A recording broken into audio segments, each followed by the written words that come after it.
We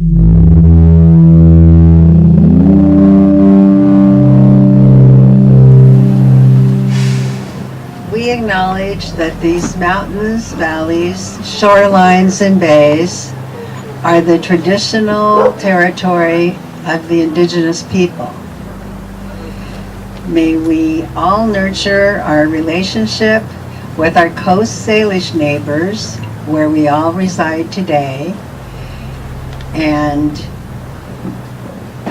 share our responsibilities to preserve and sustain their homelands and all living beings. We're very lucky to live in a region with such outstanding Native American leadership, especially on environmental issues. I live in Bellingham, and the Lummi Nation was instrumental in defeating the Cherry Point coal terminal there. And it set a precedent for the whole country that area lands, traditional Native American lands have rights also. And another thing we can applaud as we work to restore and protect our beautiful Salish Sea is the recent court decision just a couple weeks ago in Canada, about the Kinder Morgan pipeline, which is a pipeline that would bring, a proposed pipeline that would bring oil from the tar sands of Alberta, a really horrible, destructive practice. They want to bring that down through the Salish Sea and add a whole bunch more ships and threaten us with additional risk for oil spills. But the court ruled that the Native Americans in Canada, the First Nations people, did not get enough of a voice. That also sets a precedent for the whole country of Canada and knocks that project back quite a bit. It's not dead yet, but it will be soon. And while we have a long ways to go, I just want to start out this rally by reminding us of what we've done so far. 6 years ago, there were 6 proposed new coal export ports for Washington and Oregon. 6. We defeated all 6 of them. We the people. And when we began, all of our elected officials said, oh, well, that's got to go through. There's no way we're going to stop it. Democrats and Republicans. We did not listen to them, and we beat them. And the people of Canada will beat that pipeline. And the courts, thank God, I bet some of those judges who made that decision were watching the orca mom carrying around her dead baby. That captured, the eyes of the world, and especially the hearts of people in U.S. and Canada. But it's really it's an amazing thing. This song is written from the perspective of Granny, who was the matriarch of our resident orcas, the southern resident orcas. She passed away a few years ago, right around the age of 104. And my friend Stephanie Buffum from the Friends of the San Juan asked if I would write this song, and she said, can you write a song from the perspective of the orca about the changing sound of boats over the last century, from the dugout native canoes of the Native Americans to the sound of the great sailing ships coming through the water, to the sound of these giant freight ships and oil tankers and coal ships.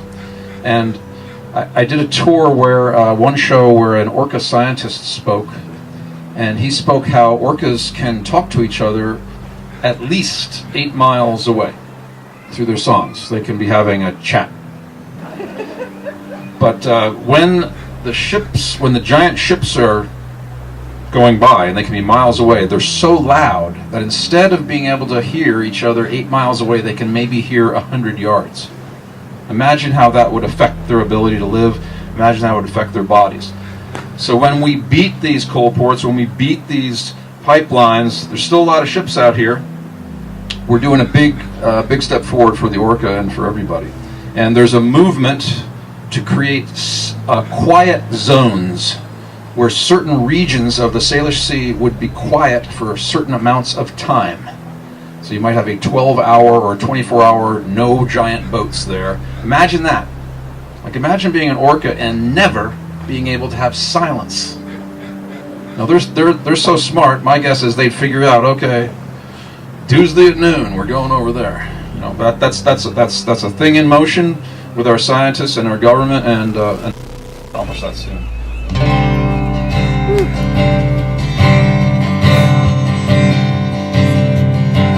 We will swim 1,000 miles to reach the shores of Emerald Isles, with salmon spawning by the million, herring spawning by the billion. Gather with our pods again, the summer food, the summer friends, to raise our babies safe and free. We gather in the Salish Sea. Oh, hush, hear the swish of the boats on the water, the hollowed out cedars, the sons and the daughters, the rhythm of paddles caressing the water, the rhythm of paddles to come greet the orca. Remember the legend, the myth and the story of long time ago, when we witnessed the glory with thousands and thousands of whales swimming free. The orcas come home to the great Salish Sea.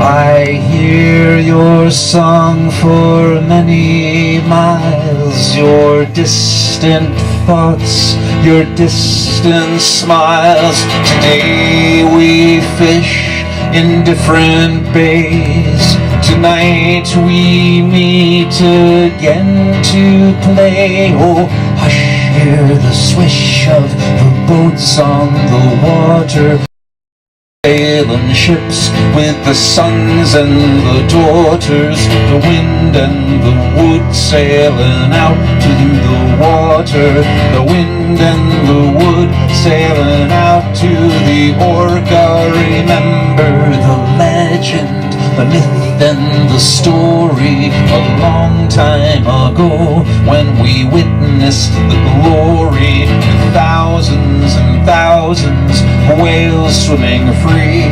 The orcas come home to the great Salish Sea. Oh.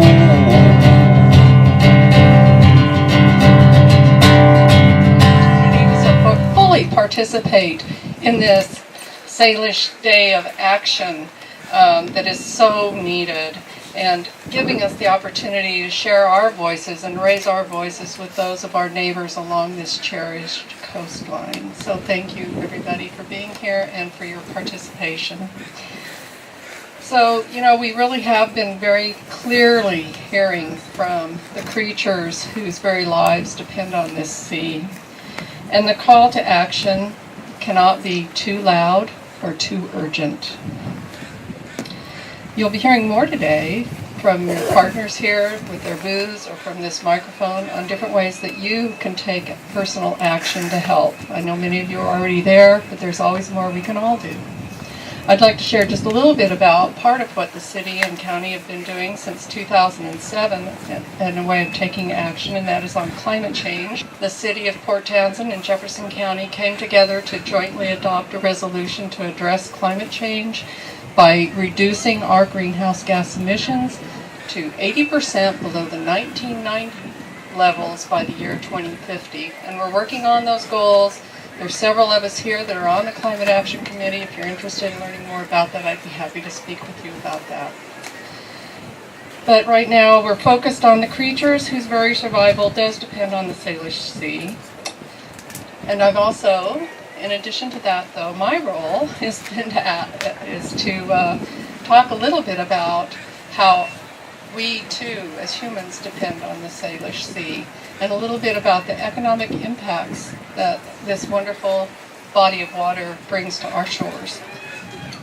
So the task that I was given was made a lot easier this year because the good men and women of the local Jefferson County Marine Trades put together a Herculean effort to generate a report to really help us understand the economic impact that the marine trades have on our community. So I have some very real, very well studied, researched, and vetted numbers to share with you, and they're very current. So in 2017, there were 2,243 jobs in Jefferson County supported by the marine trades. Those were either direct, induced, or indirect jobs, but that represents 19% of all the jobs in Jefferson County were related to the marine trades. $336.7 million in total economic value supported the region. $135.4 million total personal income and local consumption, and $12.6 million in state and local taxes. While this place is surrounded and defined by the waters of the Salish Sea, I ask that all of us work together to protect the sea and all who depend on what she has to offer. Thank you.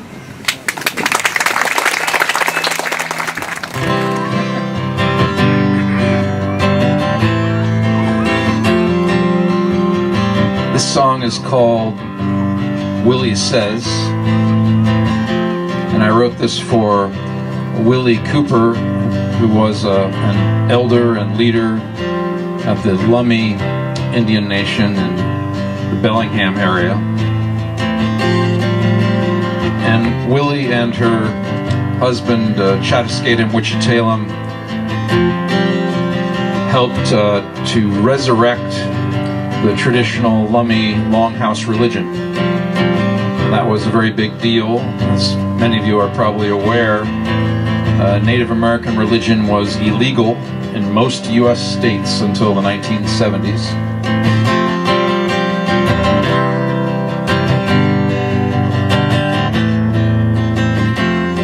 Willie says, here's a story that you may not comprehend, but the parking lot will crack and bloom again. There's a world beneath the pavement, the seeds are lying dormant, it will never end. Willie says, if you listen, you can hear the sound of birds, hear their song above the chaos, hear their words. Listen to their love song that will never end. If you listen, you may hear. And the old one sits with me above the city, while I watch the madness of the world below. Underneath the wild garden waits to grow.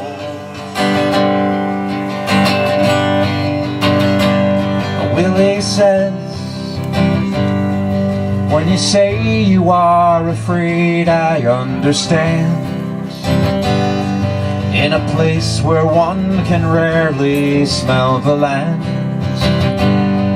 but the ocean breeze still blows here that will never end. The seeds are lying dormant, it will never end. Willie says, if you listen to this tree, you'll hear its song. It's the music that my people pass along. It's a dream that keeps returning, that will never end. The seeds are lying dormant, it will never end. If you listen, you may hear. And the old one sits with me above the city, while I watch the madness of the world below. Then she laughs and tells me that it's temporary. underneath the wild garden waits to grow. Willie says, here's a story that you may not comprehend, but the forest here will rise and bloom again. There's a world beneath the pavement that will never end. The seeds are lying dormant, it will never end. Listen to their love song that will never end. It's a dream that keeps returning, that will never end, never end, never end, never end, never end. Willie says,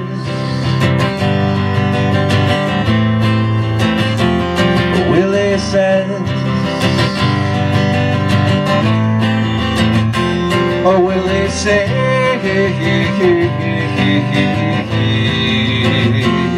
Willie says,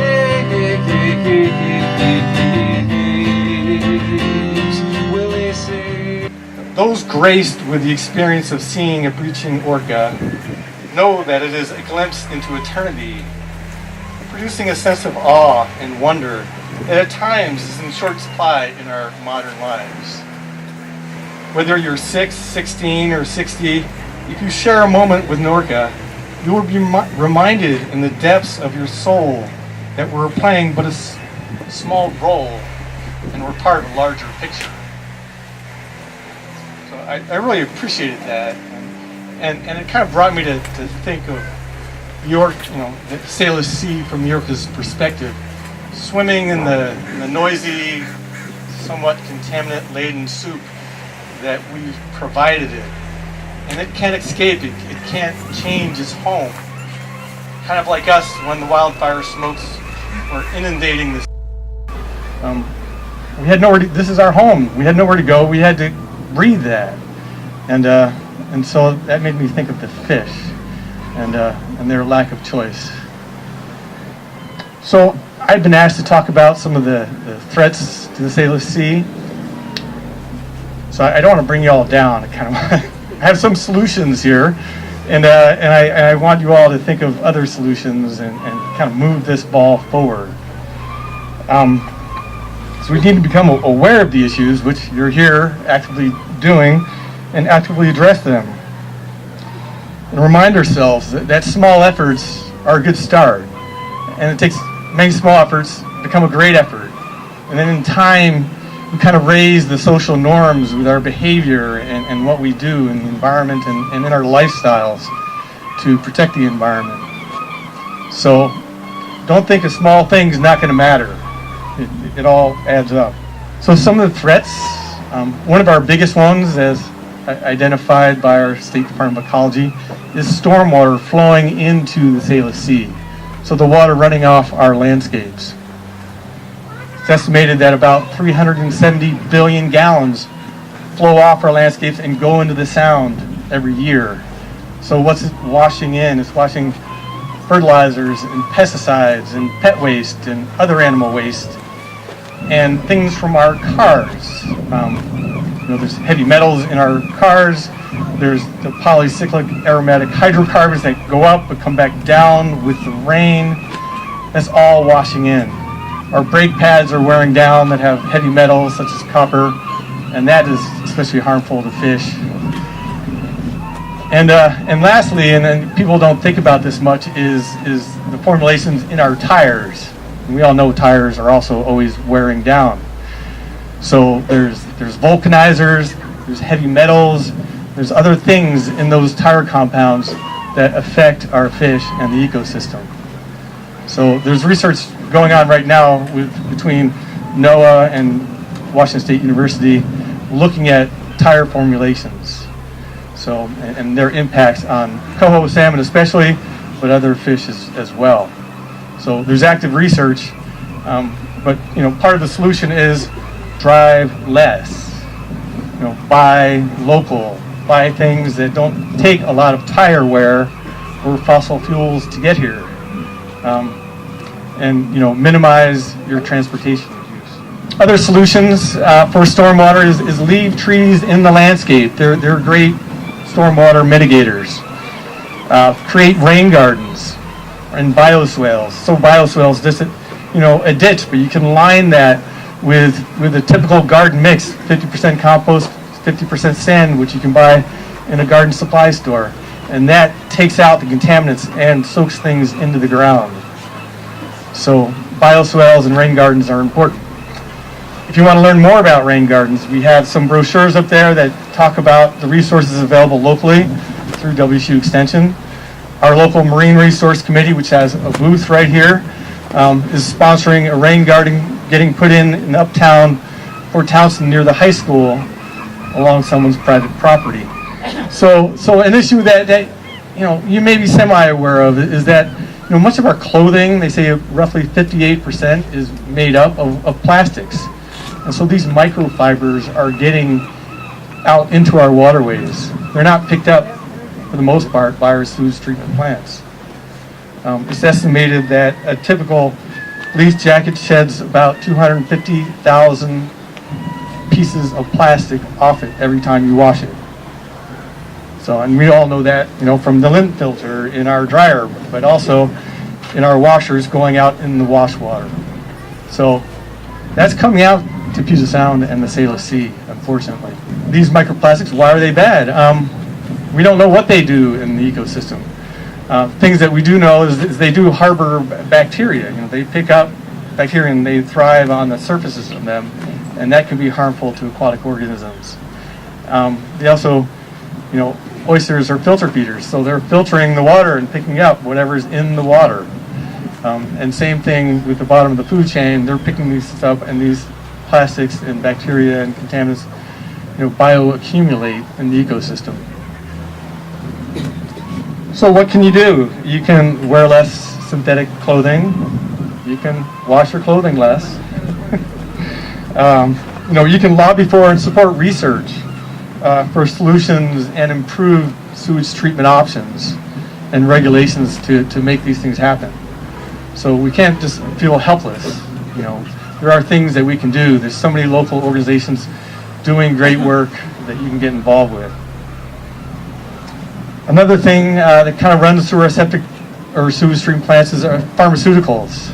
So of course don't flush them down, but they're still passing through our bodies. So there's recent research, and there's been research been over the past decade looking at pharmaceuticals and waterways. A locally based study that looked at Sinclair Inlet down by Bremerton, and then Commencement Bay in Tacoma, and then they used the Nisqually Inlet as a control area, but they looked at 150 different contaminants in the waterways in those areas. And out of the 150, they found 87 were present in the estuaries or in the fish in those estuaries. And some they just found in fish, which showed that they were bioaccumulating them, and they were at such low levels in the water that they weren't finding them, but they found them in the fish because they had bioaccumulated some of them. And that includes, antibiotics, antidepressants, hormones and estrogen compounds, all things that can affect, our fish and the ecosystems. All right. So what can you do? You can obviously don't put pharmaceuticals down the drain. You can look for alternatives to using pharmaceuticals. You can improve, support improved research and regulation, and you can improve and support the improvement of our septic or sewage treatment plants, because there are filtration systems that can take more of the pharmaceuticals out. All right, so lastly, there's plenty of opportunities locally for you to get engaged between Local 2020, helping out the Marine Resource Committee with this rain garden, the North Olympic Salmon Coalition, Sierra Club, of course.